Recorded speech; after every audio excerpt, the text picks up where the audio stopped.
नमस्ते। आज की इस वीडियो में आप सभी का स्वागत है। मैं डॉक्टर जितेंद्र कुमार साहू, अतिथि व्याख्याता, शासकीय महामाया महाविद्यालय रतनपुर। आज मैं एमए इतिहास चतुर्थ सेमेस्टर पेपर द्वितीय विषय मुग़ल कालीन भारतीय समाज एवं संस्कृति 1526 ईस्वी से 1750 ईस्वी तक इकाई 4 के अंतर्गत मुग़ल कालीन भू राजस्व व्यवस्था पर प्रकाश डालूँगा। जैसा कि हम जानते हैं कि किसी भी राष्ट्र या समाज की रीढ़ उसकी अर्थव्यवस्था होती है। अर्थव्यवस्था जितनी मजबूत होगी उतनी ही वह राष्ट्र, वह समाज अपना विकास करेगा, उन्नति की पथ पर अग्रसर होगा और वहाँ रहने वाले लोगों का जीवन भी खुशियों से भरा रहेगा। लोगों की समस्त आवश्यकताओं की पूर्ति भी हो जाती है, जिससे लोगों का जीवन भी सुखमय बन जाता है।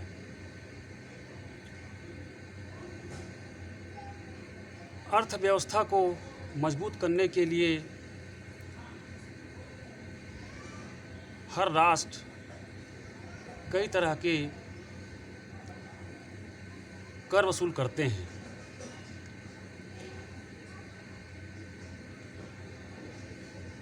और उस वसूल किए गए कर से ही वह अपना प्रशासन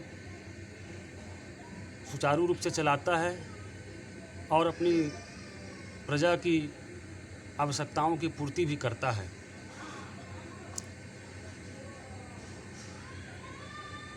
जैसा कि हम जानते हैं कि मुग़ल काल में मुग़ल कालीन समाज का प्रमुख आधार सामंतवादी व्यवस्था था और इस सामंतवादी व्यवस्था में जागीरदार, मालगुजार, अमीर,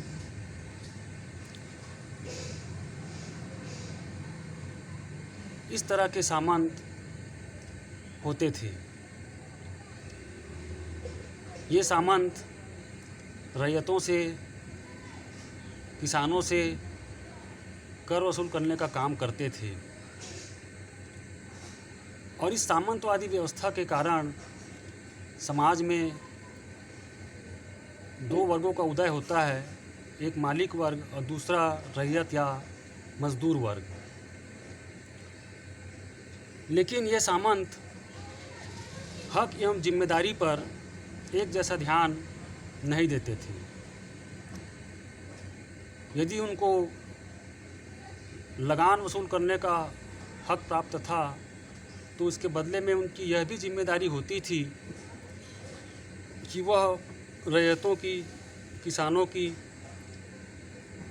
सुरक्षा एवं देखभाल करे।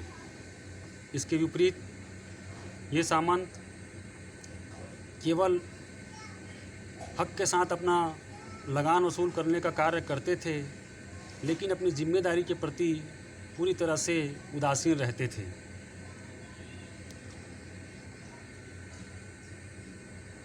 मुग़ल काल में भी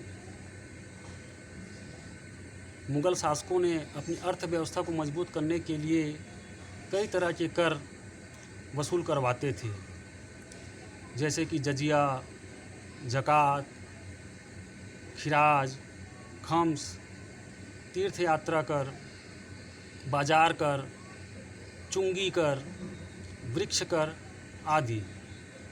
लेकिन इन सभी करों में सबसे महत्वपूर्ण स्थान था तो वह था भू राजस्व कर, क्योंकि हम सभी जानते हैं कि हमारी देश की अर्थव्यवस्था का आधार, उसका नींव कृषि है। अर्थात हमारा देश शुरू से ही कृषि प्रधान देश रहा है और हमारी और ख़ासकर मुग़ल काल में जो हमारे देश की जो अर्थव्यवस्था का मूल आधार था वह कृषि ही था, और कृषि से प्राप्त होने वाला भू राजस्व कर। लेकिन चूंकि सामंतवादी व्यवस्था के कारण रैयतों किसानों का सीधा संपर्क बादशाहों के साथ नहीं हो पाता था, क्योंकि दोनों के बीच में ही सामंतवादी वर्ग के लोगों का स्थान था। एक तरीक़ा से सामंत लोग शासक और प्रजा के बीच मध्यस्थता का कार्य करते थे। ये सामंत किसानों से, रैयतों से अनाप शनाप लगान वसूल करते थे,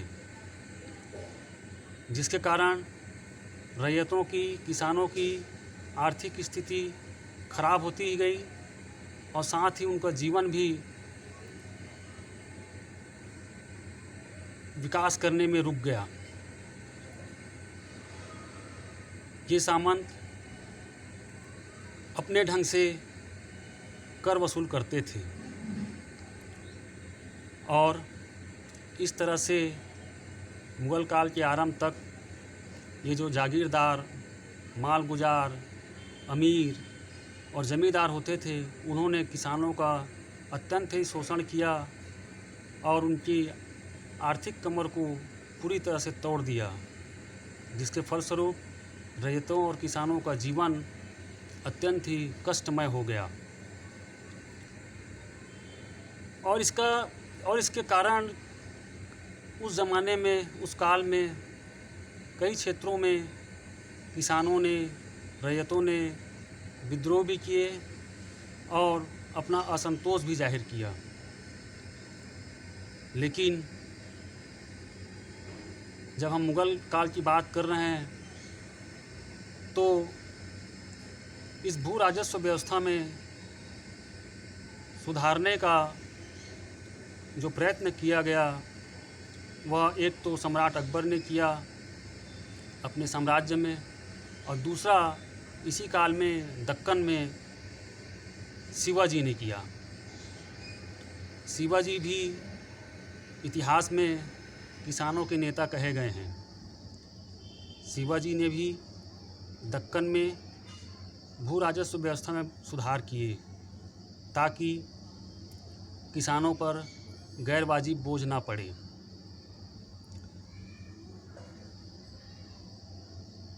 तो सबसे पहले हम मुग़ल काल में सम्राट अकबर की बात करते हैं, जिन्होंने किसानों और रैयतों की स्थिति को सुधारने के लिए, उनके आर्थिक जीवन को उत्कृष्ट बनाने के लिए भू राजस्व व्यवस्था में सुधार किए।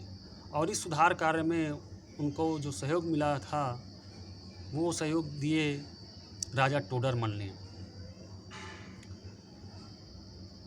राजा टोडरमल ने एक भू राजस्व की एक व्यवस्था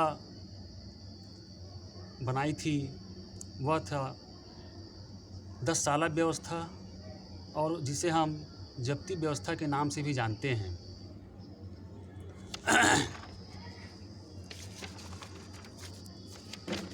इसके अलावा अकबर ने अपने ही समय में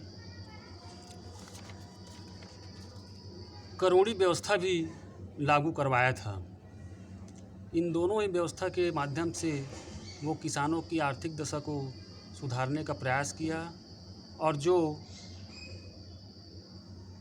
किसानों पर जो कर का अनावश्यक बोझ जो लग रहा था उसको दूर करने का प्रयास भी किया गया। किरोड़ी व्यवस्था को सन 1562 ईस्वी में एतिमाद खां को खालसा भूमि का दीवान नियुक्त करके प्रारंभ किया गया। इस व्यवस्था में खालसा भूमि को ऐसे बराबर भागों में बांटा गया कि प्रत्येक भाग का राजस्व 1 करोड़ दाम का हो। प्रत्येक भाग का प्रमुख अधिकारी आमिल होता था, जो सामान्यतः करोड़ी के नाम से जाना जाता था। एतिमाद खां के बाद मुजफ्फ़र खां दीवान नियुक्त किया गया। उसने भूमि कर अनाज के बजाय नकद जमा करने की प्रथा को शुरू किया। इसके पहले ध्यान देने योग्य बात है कि इसके पहले जो भी भू राजस्व कर लिया जाता था वो उपज के हिस्से के रूप में लिया जाता था, नगद नहीं लिया जाता था। हालांकि इसमें भी कुछ त्रुटि उत्पन्न हुई जिसको बाद में टोडरमल ने इसको दूर भी किया।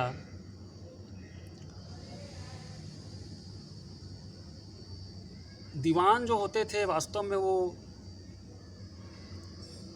प्रांत में सूबेदार के बाद दूसरा प्रमुख अधिकारी होता था। वो प्रशासनिक कार्यों में सूबेदार की मदद तो करता था ही, लेकिन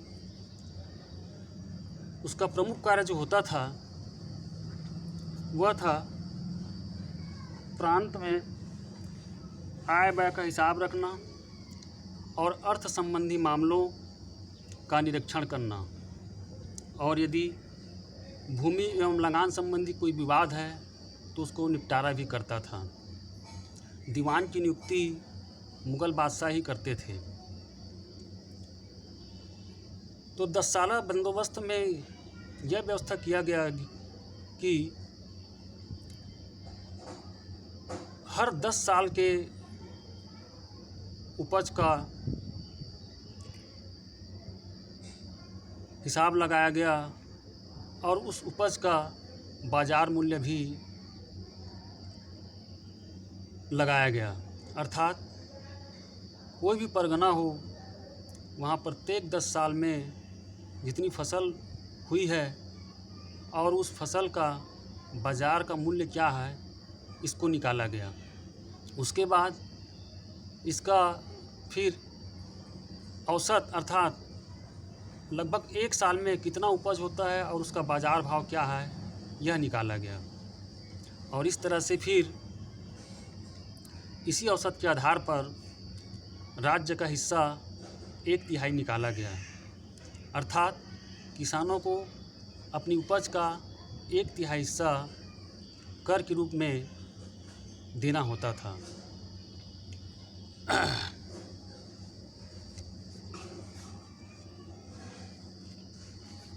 आगे चलकर शाहजहाँ के समय में और औरंगजेब के समय में यह उपज का 1/2 अर्थात आधा हिस्सा कर दिया गया।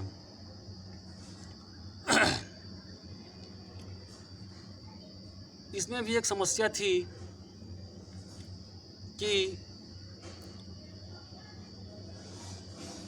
उपज का जो मूल्य निर्धारण किया जाता था वो दिल्ली के बाज़ार में जो भाव चलता था उसके हिसाब से लगाया जाता था, जो काफ़ी ज़्यादा होते थे, जबकि किसानों की उनकी गाँवों की मंडियों में जो उस अनाज का जो कीमत होता था वो काफ़ी कम होता था।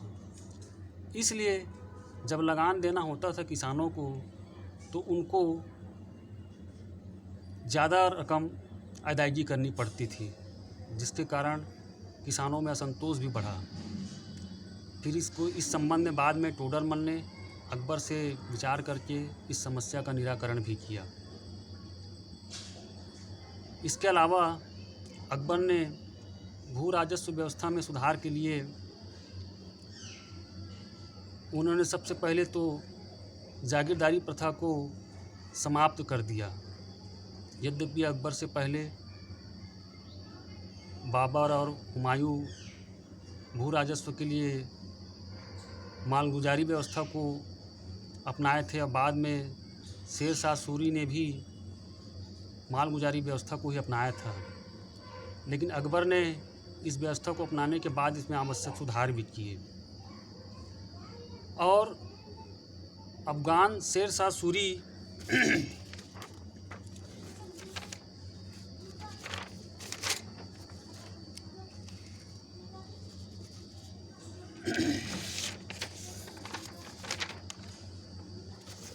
अफगान शेर शाह सूरी के बाद जो लगान लिया जाता था वो उपज के बाद नगद रूप में लिया जाना प्रारंभ हो गया।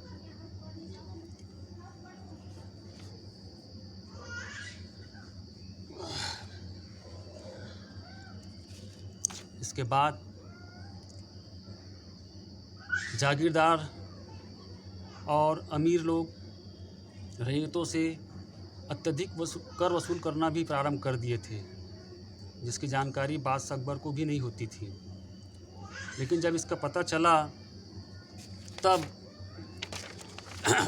टोडरमल ने बादशाह अकबर के साथ इस समस्या का निराकरण करने के लिए एक सुझाव दिया कि एक नया हाकिम माल गुजारी का ओहदा तैयार किया जाए और उन हाकिमों को, हाकिम का अर्थ यहाँ भू राजस्व अधिकारी से है, उनको अच्छी तालीम दें और पूरे मुल्क में माल गुजारी इकट्ठा करने का एक आम तरीका बनाया जाए और माल गुजारी इकट्ठा करने का तरीका एक कानून के अनुसार होगा और सभी को एक ही खिताब दिया जाएगा। इस तरह से और साथ ही हाकिमों के लिए जो पुरानी चली आ रही भाषा है उसी का ही प्रयोग करने पर बल दिया गया, ताकि कोई भी हाकिम अगर गुजरात से बंगाल जाता है तो वहाँ जाकर वो अपने कार्य को पूरे मुस्तैदी के साथ कर सकता है और इसमें एक समरूपता आ जाएगी, एक रूपता आ जाएगी और किसानों लोग, रैयत लोग शोषण से भी बच जाएंगे और लगान की जो राशि है वो ठीक ठाक ढंग से शाही राजकोष में जमा भी हो जाएगी। इससे इस कारण मुग़ल साम्राज्य को अंततः पे 12 सूबों में बांटा गया और हर सूबा में एक सूबेदार नियुक्त किया गया। ज़मीन के नाप जोख के लिए भी एक ही कानून बनाया गया। इसका फ़ायदा यह हुआ कि किसानों को उन लगान वसूल करने वाले अमीरों के कारिंदों से बच गए और उनकी मेहरबानी पर जीना भी नहीं पड़ा और इसका परिणाम यह हुआ कि खेती के लिए किसानों को बढ़ावा मिला और इससे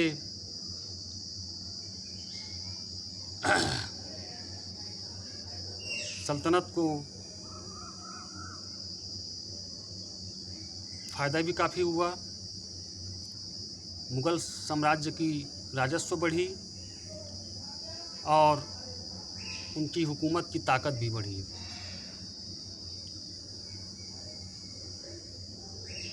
अब उसके बाद दक्कन में शिवाजी ने भी अपने किसानों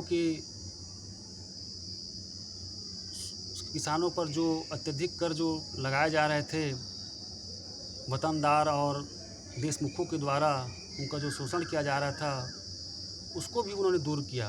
उन्होंने अपने गुरु और संरक्षक दादाजी कोंडदेव के साथ वहाँ दक्कन में 7 साला व्यवस्था का आरंभ किया। इसमें यह था कि पहले साल 1 पाई पर बीघा, दूसरे साल 1 पैसा पर बीघा, तीसरे साल आधा आना, चौथे साल 1 आना, 5वें साल 4 आना, 6वें साल 8 आना और 7वें साल 1 रुपया किया गया। और 8वें साल से लगान वसूली का वही तरीका अपनाया गया जो दक्कन में मलिक अंबर ने अपनाया था। इससे किसानों पर गैर वाजिब बोझ भी नहीं बढ़ा और जब लगान मुकर्रर हो गया तो वतनदार और देशमुख भी अपने आप सुधर गए, क्योंकि दादाजी कोंडदेव का कहना था कि यदि किसान खुश है तो जागीर भी सुरक्षित है। और इस 7 साला व्यवस्था के अंतर्गत यही उद्देश्य था कि लगान को धीरे धीरे बढ़ाया जाए ताकि किसानों पर गैर वाजिब बोझ न बढ़े। अब चूँकि इस मुग़ल काल में जो लगान जो लिया जाता था वो उपज का हिस्सा के बजाय नगद रूप में लिया जाने लगा था, इसलिए मुग़ल काल में कई तरह की मुद्राएं भी प्रचलित हुईं। अकबर के समय में दरब और चरण नाम की मुद्रा प्रचलित थी, जिसका मूल्य आधा रुपया और चौथाई रुपये के बराबर होता था। इसी तरह से सोने, धातु और चांदी के भी सिक्कों का चलन प्रारंभ हुआ। सोने के सिक्के मुहर कहलाते थे, चांदी के सिक्के रुपए कहलाते थे और तांबे का दाम कहलाता था। बाद में शाहजहाँ ने आना का भी शुरुआत किया और इस प्रकार से मुग़ल काल में नई मुद्राओं का प्रचलन भी हुआ। और इस प्रकार से देखा जाए तो मुग़ल काल में सम्राट अकबर ने टोडरमल के साथ मिलकर और दक्कन में शिवाजी ने दादाजी कोंडदेव के साथ मिलकर भू राजस्व व्यवस्था में नए सुधार किए, जिसके परिणाम स्वरूप रैयतों और किसानों की आर्थिक दशा में काफ़ी सुधार हुए और उन्हें जागीरदारों, अमीरों, मालगुजारों, वतनदारों, देशमुखों से भी शोषण होने से बचाया। धन्यवाद।